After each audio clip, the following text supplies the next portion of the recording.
bagaimana kita dapat turut andil nih dalam memerangi pandemi. Sehingga akhirnya tidak sadar menuntun, karena sebelum ada vaksin juga mulai menyebar hoax.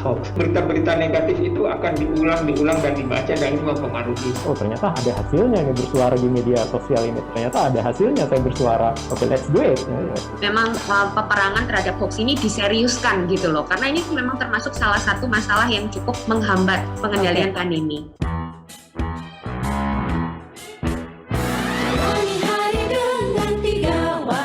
Wajib iman, wajib aman, wajib imun.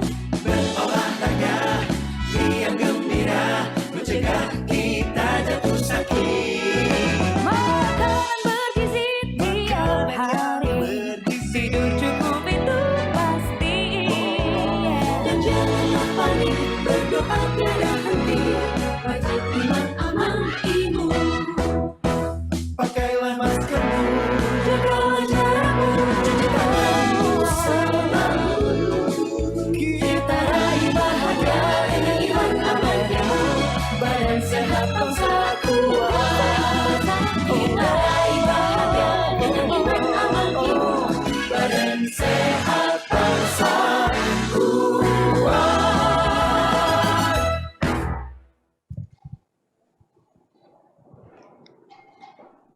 Halo Sobat Tangguh, senang sekali saya Amanda Dasrul dapat hadir menemani Anda kembali hari ini. Semoga tetap sehat dan selalu semangat dalam beraktivitas, serta jangan lelah dan lengah untuk disiplin menerapkan protokol kesehatan kapanpun dan dimanapun Anda berada.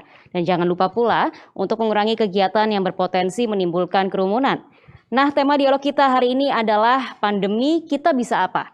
Menjajari pandemi dalam media sosial, yang disiarkan secara langsung dari Media Center Satuan Tugas Penanganan COVID-19 Geraha BNPB Jakarta.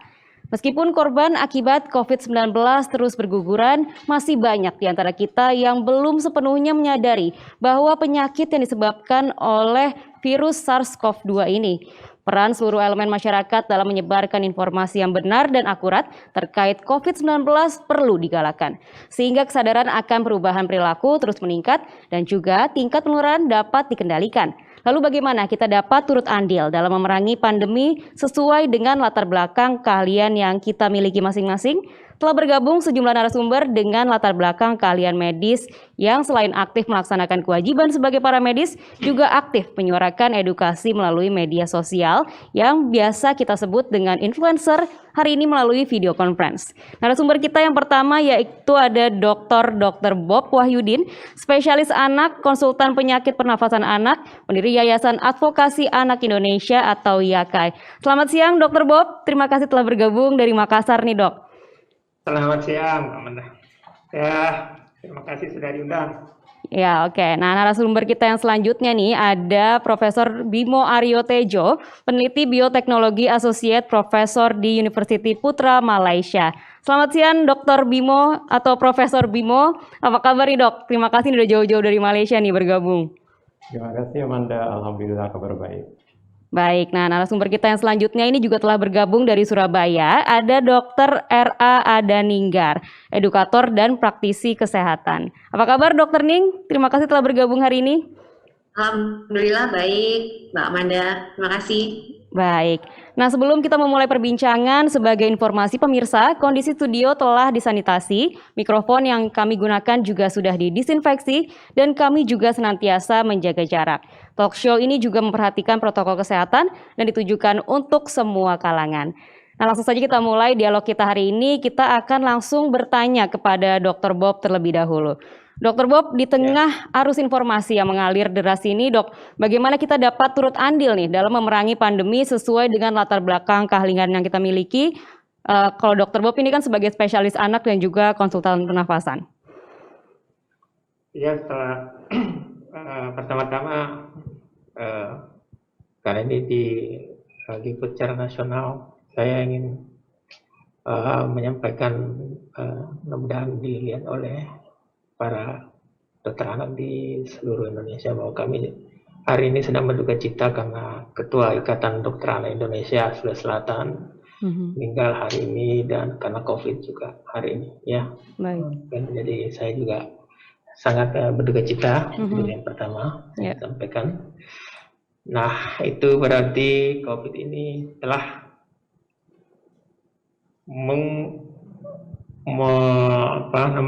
telah mengobrak-ngabrik seluruh tatanan hidup kita, termasuk mengobrak-abrik kehidupan para dokter tenaga medis juga. Iya, betul, Dok. Nah, itulah dengan kejadian-kejadian seperti ini setelah 1 tahun pandemi, harusnya ya seluruh orang, termasuk kami sebagai tenaga medis ya, bisa turut andil dalam tujuan mulia untuk berperang dalam, bukan hanya dalam menyebarkan informasi tentang COVID, tetapi juga turut berperan dalam memerangi misinformasi tentang COVID. Jadi salah satunya adalah ya bisa melalui media sosial, bisa melalui tindakan lain yang mencerminkan bahwa apa yang harus dilakukan menghadapi COVID ini. Yang jadi masalah adalah kita sebagai tenaga kesehatan itu ada beberapa masalah sebenarnya. Satu, mengenai update kita sebagai tenaga medis ya. Tenaga medis itu seperti manusia biasa, bermacam-macam juga. Ada yang update informasinya tentang COVID sesuai ilmuwan, dan dia tidak mau bertindak, bersikap atau menyebarkan informasi kalau tidak sesuai update yang diketahuinya, sangat update ya. Harusnya tenaga kesehatan itu demikian. Ya. Tapi ada juga yang dalam berperan bersikap terhadap COVID ini agak ketinggalan misalnya, sehingga dia agak konservatif, diam-diam, tidak berkomentar karena takut salah. Nah, ada juga, ini yang ketiga ini yang misupdate karena satu dan lain hal malah terlalu maju, terlalu percayakan suatu hal sehingga nanti salah langkah, dan karena dokter itu adalah seseorang yang ditiru oleh masyarakat, ya, betul. Biasanya dia ikut. Nah, bagaimana cara kita sebagai dokter untuk bisa melakukan berperan serta terhadap diseminasi informasi tentang COVID ini? Ya harus update, harus update. Dan yang kedua itu adalah tidak terlibat dengan konflik of interest. Banyak banget tenaga kesehatan ini, baik sebagai influencer maupun yang sehari-hari bukan sebagai influencer di media sosial, tapi tetap influence kepada masyarakat karena ketokohannya sebagai seorang dokter, banyak mengalami konflik of interest, baik dalam hal agama, sikap politik, ekonomi dan sebagainya, sehingga dia bias dalam menyikapi COVID ini, sehingga akhirnya tidak sadar menuntun masyarakat untuk mengambil langkah yang salah. Saya kira itu sebagai pendahuluan. Baik, Dr. Bob, sebelumnya saya mewakili dari Satgas COVID-19 juga ingin menyampaikan turut berduka cita ya Dok ya, semoga hal seperti ini tidak kembali terjadi dan juga tenaga medis bisa fokus dalam melaksanakan tugasnya tanpa harus khawatir lagi terpapar COVID-19. Nah Dok, narasi negatif ataupun hoax ini kan banyak ya Dok yang tersebar di media sosial terkait COVID-19 ini sendiri. Ini apa saja Dok yang dokter temui dan apa yang dokter lakukan untuk bisa meluruskan sudut pandang itu sendiri? Banyak sih sejak awal ya, sebelum yang sekarang sih yang trending tentang vaksin ya. Ya kita bahas dulu tentang vaksin ini. Karena sebelum ada vaksin juga mulai menyebar hoax. Tapi mengenai vaksin ini, kita sebagai dokter terus terang sangat kesulitan menghadapi banjir informasi yang salah mengenai vaksin ini. Jadi banyak yang menganggap bahwa misalnya vaksin ini malah berbahaya, ya kan? Ya. Malah berbahaya, malah membuat orang terkena COVID, dan itu teramplifikasi karena media sosial. Akhirnya itu berita-berita negatif itu akan diulang dan dibaca, dan itu mempengaruhi yang lain. Kemudian ada lagi masalah politik di dalamnya, sehingga akhirnya banyak orang yang benar-benar tidak mau vaksin. Ya, Banyak. betul. Yang mengkhawatirkan adalah banyak dokter yang tidak mau vaksin. Iya, itu dok. Ini jadi masyarakat jadi makin bertanya-tanya gitu. Ini sebenarnya vaksin aman atau enggak nih? Iya. Gimana Ya, tuh karena dok? tidak update. Mhm. Ya, tidak update. Itulah ya, kita berusaha sekuat mungkin. Ya. Ya, tentu yang lain juga, dan tugas mulia kita semua sebagai orang dokter berusaha mempengaruhi bukan cuma melalui sosial media sebenarnya. Ya. Secara sikap keseharian kita. Karena banyak juga ya saya ketemu dengan beberapa yang jadi influencer dari kalangan medis yang malah memfasilitasi hoax ini. Ya. Itu Sayang jadi sekali ya dok ya. hal yang sangat itu. Jadi kalau saya itu pertama mengenai vaksin. Yang kedua, sebelumnya yang pertama kan hoax yang paling nyata itu adalah semua memandang enteng tentang COVID ini kan. Waktu awal-awal dianggap bukan satu hal yang berbahaya, dianggap flu biasa dan sebagainya. Dan ini maaf saja diamplifikasi oleh banyak kalangan, termasuk di kalangan kita sendiri maupun di kalangan pemerintahan dan di masyarakat terlebih-lebih lagi ya. Karena dia kan melihat contoh kita, dan itu akhirnya menjadi suatu bunuh diri sebenarnya. Nah, akhirnya semua masyarakat dan kita semua ini agak terlena dalam hal-hal awal. Dan kita harus selalu positif. Dan inilah salah satu langkah positif kita yang dilakukan oleh Satgas COVID-19. Ya, salah satunya adalah bincang-bincang hari ini bagaimana caranya menentang, melawan hoax-hoax itu. Banyak sih hoax yang sering saya dengar lagi. Satu lagi adalah bahwa jangan pernah ikut tes COVID kalau lagi flu. Oh gitu, pasti baik. Positif. Oke. Itu dia pasti positif. Mengedukasi tuh bahwa itu enggak. Kalau kamu mau flu mau apa tapi tidak terinfeksi COVID, pasti negatif. Tapi ini memang tantangan berat buat kita. Oke. Baik. Selanjutnya kita ke Profesor Bimo nih. Prof, gimana nih sebagai ahli bioteknologi, bagaimana dengan latar belakang bidang keilmuan yang dimiliki Profesor agar dapat turut mengedukasi masyarakat nih Prof dengan benar sehingga pandemi ini bisa kita lawan bersama-sama? Ya baik, jadi memang saya peneliti, ya dosen dan peneliti di bidang bioteknologi. Jadi ketika COVID-19 ini mulai melanda ya, sehingga bulan Februari atau Maret itu memang saya mengubah arah penelitian saya. Jadi sebelumnya saya meneliti tuberkulosis dengan rheumatoid arthritis, kemudian saya perintahkan mahasiswa saya, oke, we have to do this, ya. Kita harus berbuat sesuatu untuk untuk COVID ya. Tetapi saya juga melihat satu hal yang serius, yaitu disinformasi yang seperti dikatakan oleh Dr. Bob tadi. Ini justru hal yang sangat serius ya, karena penanganan wabah yang seharusnya sederhana, saya garis bawahi di sini, seharusnya sederhana, ini menjadi rumit. Karena apa? Karena cara textbook ya mengatasi wabah ini sederhana. Kita sudah melalui berbagai macam pandemi ya, paling tidak minimal 10 pandemi kita sudah lalui dalam sejarah manusia. Itu mengatasinya hanya satu, yaitu membatasi mobilitas. Hanya satu, membatasi mobilitas ya. Bahkan zaman dulu tidak ada obat, tidak ada vaksin, itu pandemi bisa berakhir dengan membatasi mobilitas. Tapi dengan banyaknya disinformasi, dengan banyaknya hoax. Jadi penanganan pandemi yang seharusnya mudah, yang seharusnya simpel, ini menjadi sulit. Ya.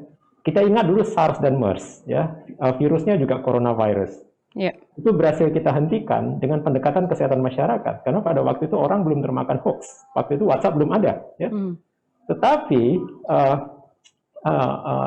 COVID-19 ya, ini pendekatan kesehatan masyarakat saja ternyata tidak cukup, ya, karena banyaknya disinformasi, banyaknya hoax, sehingga kita harus memberikan perhatian khusus kepada upaya untuk menangkal disinformasi ini. Oleh karena itu, bulan Maret ketika setelah COVID-19 ini dinyatakan sebagai pandemi, saya memutuskan di lab saya juga fokus penelitian ke COVID, tetapi di media sosial saya harus aktif. Sebelumnya saya tidak aktif di media sosial. Jadi COVID mengubah segalanya. Saya pikir ini masalah yang serius. Banyak sekali hal yang harus diluruskan dan saya sebagai peneliti memiliki kewajiban untuk meluruskan ini semua. Ya. Saya masih ingat di bulan Maret itu saya mulai dengan meluruskan isu bilik disinfeksi ya, yang waktu itu dipakai meluas oleh masyarakat. Jadi saya menulis di koran, saya menulis di media sosial, dan alhamdulillah pemerintah mendengar ya. Dan bahkan bukan hanya di Indonesia, bahkan di Malaysia pun saya sempat diwawancara oleh media di sini mengenai bilik disinfeksi, dan ternyata pemerintah berpendapat memang ini tidak tepat, secara saintifik ini tidak tepat. Oleh karena itu sekarang kita tidak lagi melihat bilik disinfeksi di mana-mana yang setahun lalu sempat digunakan di mana-mana kan, karena secara saintifik ini keliru, tidak tepat. Jadi saya pikir setelah momen itu saya lihat, oh ternyata ada hasilnya ini bersuara di media sosial ini, ternyata ada hasilnya saya bersuara. Oke, let's do it. Oleh karena itu sampai sekarang saya tetap bersuara di media sosial untuk meluruskan berbagai hal yang saya rasa secara sains itu tidak tepat. Jadi mudah-mudahan insya Allah kita bisa mengatasi pandemi ini selama kita bisa meletakkan segala sesuatunya dalam kerangka berpikir sains. Baik, oke. Prof. Bimo, ini kan banyak juga ya narasi negatif ataupun hoax yang sedang menyebar nih saat ini terkait COVID-19 ini sendiri. Nah, dari sudut pandang Prof. Bimo ini selaku ahli bioteknologi, apa sih Prof yang bisa diluruskan dari berita-berita negatif ataupun hoax yang tersebar di luar sana? Banyak sekali yang harus diluruskan. Paling tidak sampai sekarang saya melihat ada 1.000 hoax. 1.000. Wow, banyak bukan ya, hanya 10, bukan hanya 100, ada 1.000. Jadi setiap hari itu bertambah 4, bertambah 5 dan tidak masuk akal. Saya bahkan tidak tahu bagaimana harus merespon karena beberapa hoax itu malah seperti bahan lucu gitu. Tapi yang saya heran kenapa masyarakat itu kok bisa menerima hal-hal yang saya sebagai peneliti ya, mungkin karena background saya melihatnya sebagai sesuatu yang tidak masuk akal. Jadi tugas kita berat sekali. Ya. Jadi tapi tentu kita tidak bisa berhenti menghadapi lebih dari 1.000 hoax ini. Prinsip saya adalah setiap hari satu hoax. Dan bukan hanya saya kan yang aktif di sosial media, ada Dr. Bob, ada Dr. Ninggar. Jadi kalau setiap orang kita mengcounter satu hoax, dan semakin banyak influencer dari kalangan nakes, dari kalangan saintis yang mengcounter hoax, insya Allah kita akan bisa mengcounter semua hoax ini dengan lebih efektif. Tapi sangat berat, saya harus akui sangat berat. Jadi satu persatu tapi tidak pernah berhenti gitu ya Prof ya? One hoax at a time, satu hoax setiap hari. Oke, baik. Kita selanjutnya ngobrol-ngobrol dengan Dr. Ning nih. Dok, bagaimana nih dengan latar belakang profesi yang kita miliki? Kebetulan kan Dr. Ning juga spesialis penyakit dalam ya dok ya. Untuk dapat turut andil memerangi pandemi dengan mengedukasi masyarakat, khususnya melalui media sosial nih gimana nih dok? Ya, mungkin sama seperti Prof. Bimo ya, seperti ada panggilan jiwa gitu Mbak. Saya dulu juga nggak aktif di sosial media sama sekali, bukan tipe orang yang suka mengekspos kehidupan pribadi gitu. Tapi setelah pandemi ini semua berubah, benar seperti kata Prof. Bimo. Jadi awalnya saya juga terpanggil untuk menjawab hoax, terutama waktu itu dari WA grup keluarga Mbak. Itu yang pertama kali itu yang paling gencar dari situ. Terus seperti ada seperti ada panggilan kalau loh ini salah nih, saya tahu ya, ini kan kebetulan juga bidang kami ya sebagai dokter juga, jadi ya memang ada panggilan untuk menjawab atau mengcounter hoax tersebut. Dan betul sekali tiap hari selalu ada. Akhirnya kita nggak berhenti juga. Akhirnya malah semakin tiap hari itu semakin banyak hoax ya, kita mengcounter hampir tiap hari akhirnya. Ya ini memang salah satu menurut saya dasar sumber masalah ya, kenapa kok di Indonesia juga sulit ya penanganan pandemi itu. Justru menurut saya dasar utamanya itu adalah informasi. Jadi ada gap yang cukup jauh antara kita, mungkin pemerintah, lalu kita tenaga medis dengan masyarakat. Jadi kayak nggak nyambung gitu loh, kita suruh apa, mereka menganggapnya apa gitu ya. Jadi mereka tuh nggak paham kalau kita tuh sebenarnya memberikan solusi ini untuk kebaikan mereka. Itu mereka nggak bisa dapat itunya Mbak. Jadi mereka dapatnya justru kita itu seperti menjerumuskan mereka, jadi memberikan hal yang negatif ya. Jadi itu memang gap yang harus kita isi. Ya mungkin itulah kenapa saya, Prof. Bimo, Dr. Bob ini mungkin akhirnya terpanggil ya untuk mengisi gap-gap itu ya. Meskipun kita juga banyak yang menyerang ya. Prof. Bimo juga pernah diserang saya juga ya. Tapi ya itu nggak masalah sih. Itu wajar ya. Tapi dengan kita konsisten sih, insya Allah nanti lama-lama harusnya kalau semakin banyak orang seperti kami yang peduli dengan edukasi, peduli dengan memberikan informasi yang benar, harusnya nanti kita kalau kompak juga bisa lama-lama mengalahkan hoax itu. Tapi saya harap juga ada dukungan dari pemerintah. Karena yang punya karena yang punya istilahnya yang punya fasilitas, yang punya kuasa itu pemerintah ya. Kalau kita satu-satu gini, kita saya cuman di Instagram, saya nggak aktif di Facebook, saya nggak aktif juga di Twitter misalnya. Padahal pengguna Instagram cuman berapa ya, dari penduduk Indonesia cuman 60% atau berapa ya, tetap nggak bisa menjangkau semua gitu Mbak ya. Saya harap sih memang semakin banyak atau memang peperangan terhadap hoax ini diseriuskan gitu loh, karena ini memang termasuk salah satu masalah yang cukup menghambat pengendalian pandemi. Kalau dari saya sih kayak gitu. Jadi bisa dikatakan juga nih Dokter Ning, selain para pekerja yang memang berkaitan gitu dengan penanganan pandemi ini, mungkin masyarakat juga bisa ikut serta ya sebenarnya Dok ya, untuk Pasti. misalnya dapat hoax itu juga ikut bantu meluruskan gitu ya, supaya tidak kembali menyebar lebih luas lagi hoaxnya. Atau paling tidak menahan jempol ya Mbak. Oke, iya. Sebelum disaring itu di-sharing dulu, benar nggak sih? Betul. Gitu loh. Jadi itu edukasi seperti itu penting. Kadang orang kita itu otomatis gitu dapat apa langsung di-sharing. Nah, itu membahayakan sekali, akhirnya bisa beramplifikasi banyak sekali, apalagi kalau nanti masuk media massa ya, atau tambah itu semakin memperberat lagi kerja kita gitu. Tanpa di cross check dulu ya benar atau tidaknya gitu ya, Dok. Oke, kita ke Dr. Bob lagi nih. Dok, dengan audiens di sosial media yang banyak, bagaimana nih awalnya hingga tergerak nih melakukan edukasi menggunakan media sosial, terutama advokasi terhadap anak di masa pandemi ini, Dok? Ya, dulu memang saya selalu bercita-cita ya, sebelum masa pandemi itu mendirikan suatu yayasan yang bisa mengadvokasi dan mengedukasi tentang kesehatan anak, yang memang tujuannya bukan memberi barang, tapi memberi sesuatu. Seperti kalau kita memancing ikan, bukan memberi ikan, tapi memberi kail. Ya kan, jadi memberikan edukasi itu passion saya, sudah lama saya membuat. Sehingga sebelum pandemi juga sudah saya sering berbincang-bincang mengenai kesehatan anak. Nah, dilala ada pandemi, jadi ya saya ikut, walaupun tidak terlalu tentu tidak terlalu signifikan kalau cuma saya sendiri ikut mengedukasi tentang COVID ini, khususnya kepada anak. Tapi kemudian pelan-pelan saya merasa banyak yang bertanya kepada saya bukan tentang anak, tentang segala sesuatu tentang COVID. Makanya saya mengundang narasumber yang berkaitan. Ada dokter penyakit dalam saya undang, instalize tentang COVID. Ada dari profesor mikrobiologi saya undang tentang COVID, bicara tentang COVID. Saya undang survivor COVID. Ayo, pengalamannya bagaimana, sehingga dengan demikian mudah-mudahan masyarakat bisa teredukasi ya. Kadang-kadang juga kita bicara tentang hal lain karena saking ketakutannya orang tentang COVID, dalam hal ini tentu banyak sumbangsi disinformasi. Saya bicara tentang topik di luar COVID, tetapi yang bertanya mengarahnya ke COVID. Jadi saya jadi semakin sadar bahwa harus ada sesuatu yang dilakukan. Baik.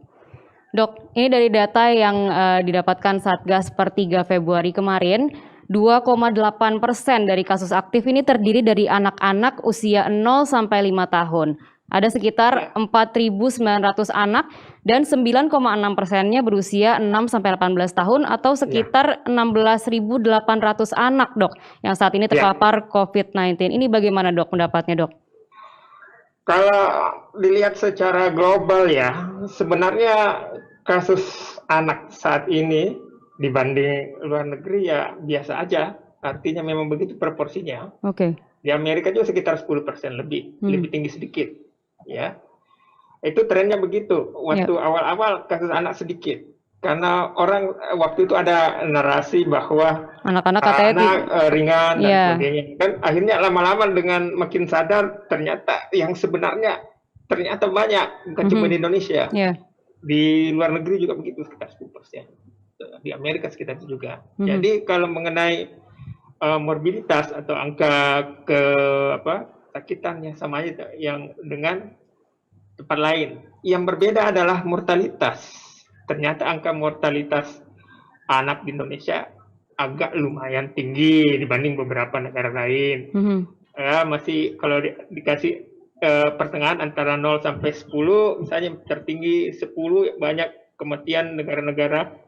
Kita mungkin di atas 5 artinya agak lebih banyak dibanding rata-rata, above average begitu. Nah, inilah yang menjadi tantangan dan itu juga menjadi salah satu sumber edukasi kami bahwa jangan sangka anak-anak itu tidak bisa terkena COVID karena selama ini ya kalau orang tuanya terkena COVID, anaknya nggak dites, yang dites orang tuanya, anaknya nggak dites. Pertama mungkin ya jangan untuk menghemat biaya dan sebagainya. Kedua, karena ketakutan, kasihan anaknya dicolok-colokin. Ketiga, karena ada anggapan, pasti anak saya nggak terkena, nggak ada, nggak imunnya katanya lebih kuat gitu, Dok.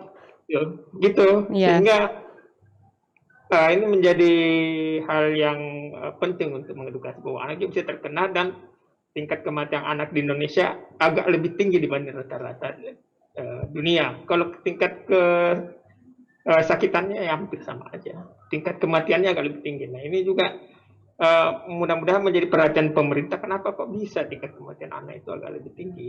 Oke, ya baik. Kita selanjutnya ke Prof. Bimo. Prof. Bimo melihat saat ini merupakan momen di mana masyarakat itu harus mendapatkan informasi yang setepat-tepatnya, terutama nih Prof. terkait vaksin, sehingga masyarakat tidak salah kaprah menilai vaksin, kemudian lengah menerapkan protokol kesehatan, bahkan apatis terhadap vaksin itu sendiri bahkan. Bagaimana nih Prof. tanggapannya? Ya, saya pikir mungkin masyarakat kehilangan perspektif ya, karena selama hidup kita sudah kenal dengan vaksin, bahkan sejak lahir pun kita sudah divaksin sehingga kita cenderung untuk take it for granted ya. Jadi ketika ada vaksin COVID, orang mempertanyakan apa sih vaksin, kenapa harus divaksin, dan bukan hanya vaksin COVID-19 yang dipertanyakan, vaksin lain pun dipertanyakan juga. Iya, betul. Oleh karena itu dalam edukasi saya mencoba untuk mengembalikan ingatan kolektif kita bahwa vaksinasi ini sudah ada di Indonesia dari tahun 1804. Bahwa kita punya pabrik vaksin yang didirikan oleh Belanda pada tahun 1890, namanya Bio-Farma di Bandung sekarang. Jadi vaksinasi itu sudah bagian dari hidup kita yang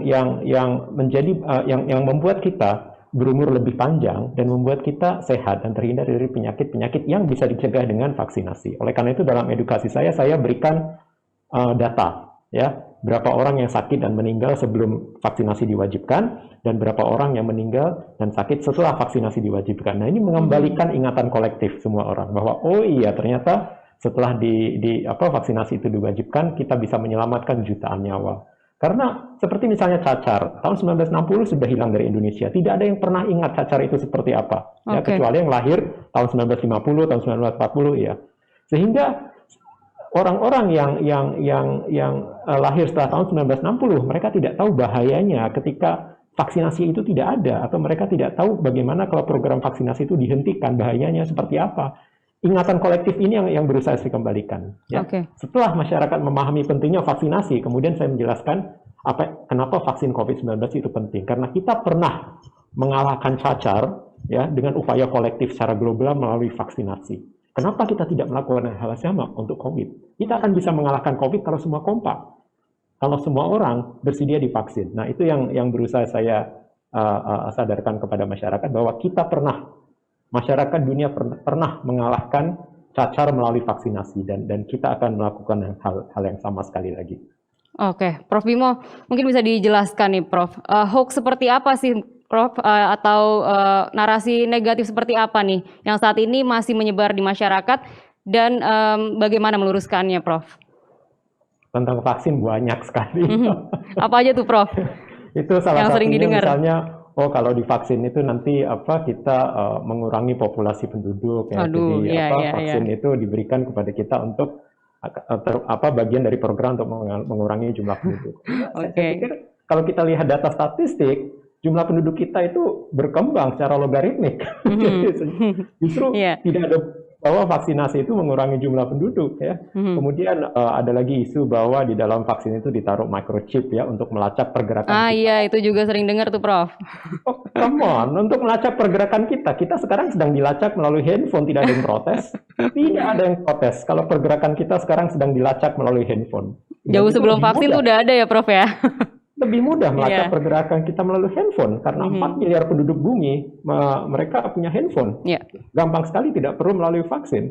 Kemudian ada isu halal bahwa vaksin itu tidak halal. Iya. Ini sudah diluruskan oleh MUI bahwa semua vaksin yang digunakan di Indonesia itu halal. Oke. Vaksin tidak aman ini pun juga satu hoax karena tidak pernah ada orang yang mati karena divaksin. Tidak pernah, ya, dalam statistik tidak pernah ada orang yang meninggal karena divaksin. Oke. Mereka meninggal karena sebab-sebab lain. Iya, Bukan karena hari ini divaksin, kemudian besoknya meninggal, artinya dia meninggal karena divaksin. Sama seperti kita tidak bisa mengatakan hari ini makan sate, besok meninggal, oh sebab kematian karena makan sate. Nggak bisa seperti Iya. itu. Ya. Jadi banyak sekali hoax, ya, dan memang dalam setiap webinar, dalam setiap kesempatan saya mengedukasi masyarakat, setiap hoax yang saya bahas itu selalu bertukar-tukar. Berganti. Jadi, Iya benar. ya, karena memang ada 1.000 hoax, lebih dari 1.000 hoax yang saat ini beredar dan banyak kali hoax yang beredar mengenai vaksin. Jadi berat sekali kerjanya Dr. Bob, kerjanya Dr. Ninggar itu berat sekali karena masyarakat seperti kehilangan ingatan kolektif tentang vaksinasi. Satu lagi nih Prof, hoax yang pernah saya dengar terkait vaksin ini katanya kalau habis divaksin nanti malah terkena penyakit yang lainnya. Ada yang bilang jadi lumpuh atau gimana gitu, Prof. Mungkin bisa dijelaskan? Oh tidak, itu tidak. Justru vaksin itu menyelamatkan nyawa Oke. kita. Ya. Artinya itu tidak betul. Ya, bahwa setelah divaksin kita justru menjadi rentan terhadap penyakit lain, tidak. Ya. Oke, baik. Nih kita ke Dokter Ning lagi nih sekarang. Dokter Ning, saat ini kan media sosial merupakan medium yang paling ideal ya digunakan sebagai sarana edukasi, berbagi ilmu dan juga menjaring informasi. Nah, kita bisa mengatakan bahwa Dokter Ning nih sebagai influencer nih kan, karena jumlah followersnya juga banyak nih, Dok. Berdasarkan pengalaman Dokter Ning, informasi apa nih yang paling banyak followers perlukan dan formatnya apa? Bagaimana Dokter Ning mengakomodir itu dan juga sedangkan semua dokter juga harus kan bertugas juga gitu, Dok. Ya, kalau saya biasanya dapat masalah itu dari pertanyaan netizen ya, Mbak ya. Jadi pertanyaan-pertanyaan yang masuk dari netizen itu artinya berarti mereka memang masih bingung dengan informasi itu. Ya, itu yang akhirnya saya bikin jawaban biasanya. Jadi saya bikin jawaban dari pertanyaan-pertanyaan itu benar-benar sesuai dengan pertanyaan masyarakat daripada saya jawab satu-satu juga. Ya, tiap ada pertanyaan lalu saya jawab. Ya, biasanya jawabannya itu nanti saya jadikan postingan ya, kayak gitu. Ya, itu. Oke, ini kita bisa lihat nih contoh postingannya Dokter Ning. Ya, jadi dan intinya tuh kalau kita mengedukasi masyarakat memang bahasa kita nggak boleh terlalu tinggi ya. Oke, Mereka iya. pasti tidak akan nyampe. Jadi saya biasanya mengedukasi dengan bahasa awam. Ya, jadi kadang memang sulit menerjemahkan suatu hal yang medis, teknis, yang benar-benar tinggi gitu, tapi diterjemahkan ke bahasa awam memang sulit sih. Tapi ya kita berusaha, kita belajar juga di situ. Oke. Karena kalau kita memberikan edukasi dengan bahasa yang terlalu tinggi juga sama aja, nanti gap itu tidak akan terisi. Jadi saya di sini memang biasanya memberikan edukasi yang sangat-sangat low gitu loh, maksudnya bahasanya itu saya rendahkan sekali. Oke. Ya sering juga saya melakukan IG live termasuk dengan Prof Bimo sudah 2 kali, 3 kali ya Prof. Sering saya sampai. Ya jadi kalau collab ya, collab. Ya jadi saya langsung mendatangkan ahlinya ya. Tetap saya dokter penyakit dalam bukan ahli segalanya. Saya juga pernah live IG dengan Dr. Bob untuk memberikan informasi COVID pada anak. Jadi intinya ya saya ingin mengajak teman-teman juga memberikan edukasi pada masyarakat yang mungkin memang masyarakat ini butuh dan mungkin bingung cari di mana gitu, karena dari WA group ini seperti ini informasinya, dari sini juga nggak jelas. Nah dengan adanya ini semoga harapan saya sih teman-teman itu bisa lebih dapat informasi yang benar, yang valid, tapi dengan cara yang santai, relax gitu ya Mbak ya. Ya jadi itu sih tujuan saya. Oke Dok, nih melihat apa yang terjadi sekarang nih, ada tanggung jawab moral juga nih sebagai tenaga medis untuk ikut sharing tentang apa yang dialami dalam menangani pasien COVID-19. Saat ini apa sih Dok yang paling penting untuk masyarakat ketahui, khususnya anak muda nih Dok? Kalau anak muda ya pokoknya intinya ini ya, kondisi ini real ya, kondisi ini real seperti tadi yang diceritakan Dr. Bob, mungkin di populasi anak-anak sekarang juga sudah mulai banyak. Kalau di saya di penyakit dalam yang kita hadapi sekarang lebih ke ini ya, overload di rumah sakit. Ya ini yang menjadi masalah besar karena kami penyakit dalam ini hampir menangani, istilahnya hampir semua itu ditangani penyakit dalam ya. Kalau dulu sebelum COVID, nah ini pasien-pasien yang punya penyakit kronis, ini juga banyak yang akhirnya tidak bisa mendapatkan pelayanan. Ya ini juga termasuk masalah juga dan termasuk dilema juga buat kita. Ya jadi teman-teman mau yang muda kayak mau yang tua kayak ya pokoknya harus tetap ingat kalau ini masih kondisi pandemi dan ini ada real dan biasanya mereka nggak percaya mungkin karena nggak pernah lihat Mbak. Atau belum mengalami gitu ya, Dok? Ya, jangan sampai sebenarnya seperti kata Prof Bimo, masa kita harus kejedot tembok dulu baru kita tahu kalau tembok itu keras gitu kan nggak perlu. Ada Dokter Bob yang memang kerja di rumah sakit, memang melihat kondisi lapangan, kita menceritakan ke Anda sekalian tujuannya supaya Anda sekalian itu mulai aware. Jangan sampai nanti mengalami seperti itu. Gitu. Oke, baik, Dokter Ning. Nah, tadi kan kalau Dokter Ning dari sudut pandang anak muda. Kalau Dokter Bob ini, Dok. Dokter Bob kan ini audiensnya banyaknya orang tua nih, Dok ya. Orang tua yang memiliki anak ataupun juga orang tua muda nih. Dari pengalaman Dokter Bob sendiri, sebenarnya concern terbesar mereka apa sih, Dok, saat ini? Ya, karena saya lebih banyak berhadapan dengan orang tua anak ya, concernnya ke anak sih, ke anak-anak mereka. Apakah anak mereka menderita COVID, bisa terkena COVID, dan apakah bisa divaksinasi juga? Itu banyak pertanyaan seperti itu. Nah, ini di samping, jadi ada seperti dua sisi nih, ada masyarakat orang tua yang ketakutan divaksinasi dirinya sendiri, tapi di pihak lain dalam hati kecilnya pengen anaknya divaksinasi sebentar dari COVID.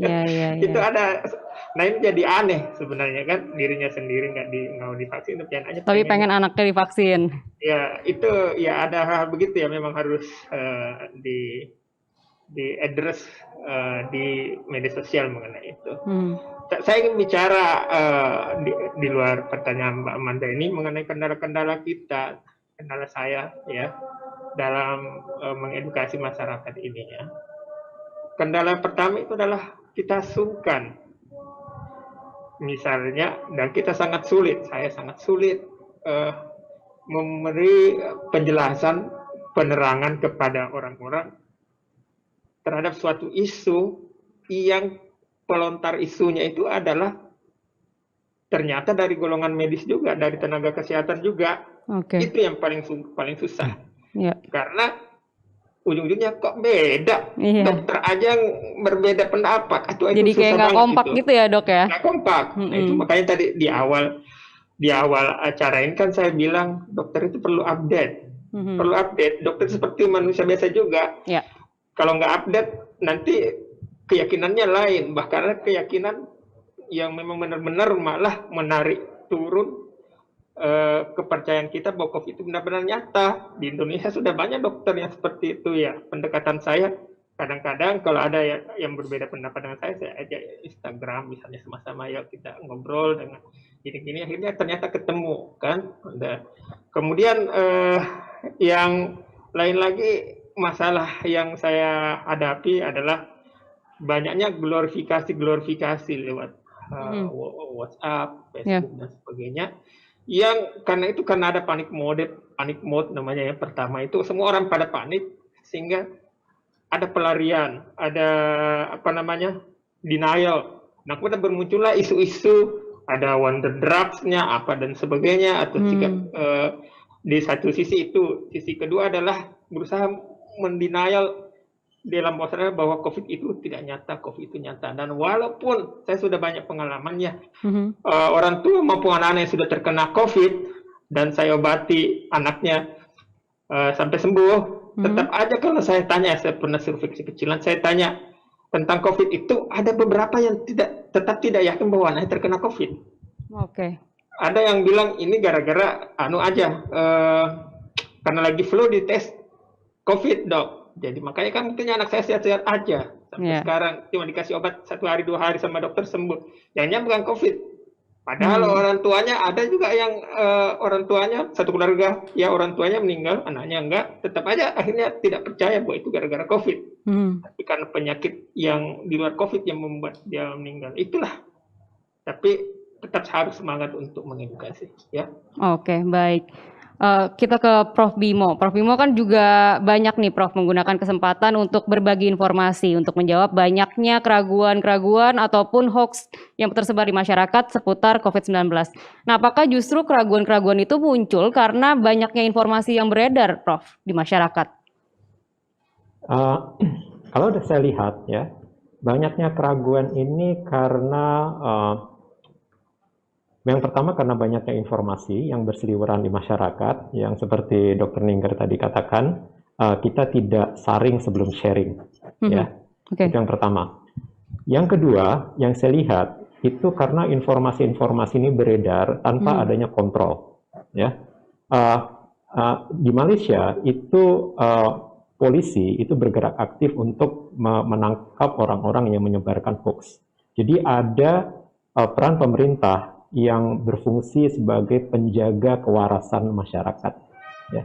Jadi saya pikir sama seperti yang saya setuju dengan yang Dr. Ninggar katakan, kita yang bermain di sosial media ini punya kapasitas terbatas. Pemerintah yang punya kapasitas tidak terbatas. Pemerintah punya akses ke semua media dan pemerintah punya kekuatan untuk menghentikan hoax atau berita-berita palsu yang beredar.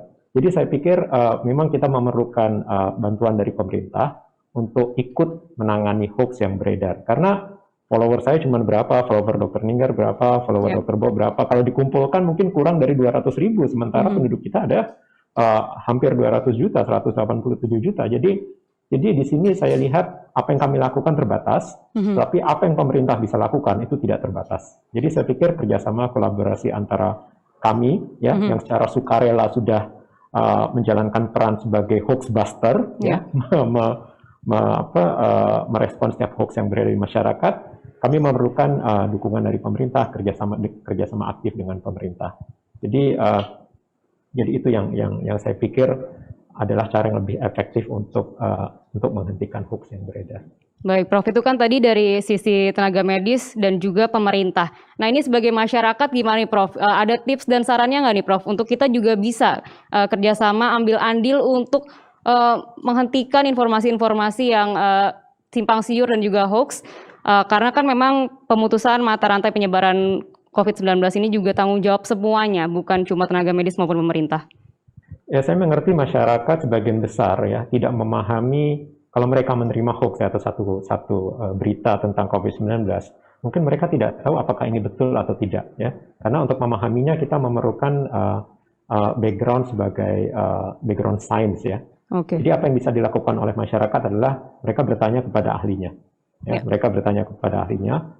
Dan saya pikir kami yang aktif di sosial media ini, kami available 24 jam. Kalau saya tidak ada Dr. Bob, ada Dr. Ninggar. Ya.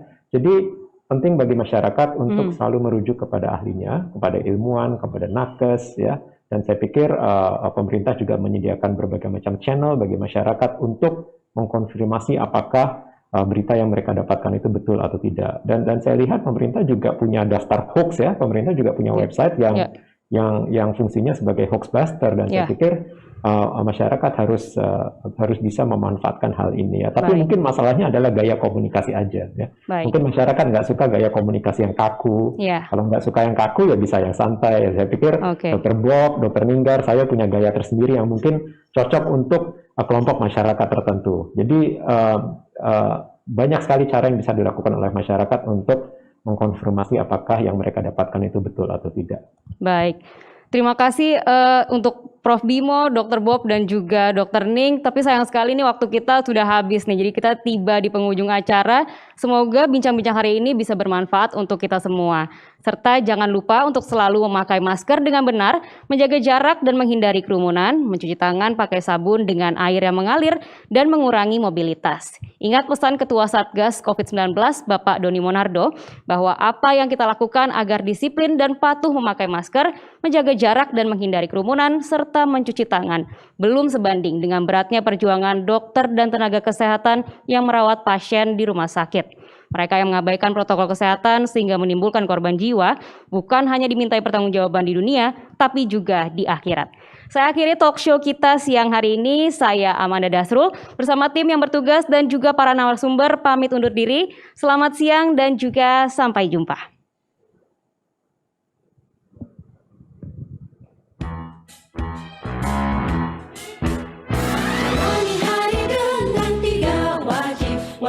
iman wajib aman, wajib imun.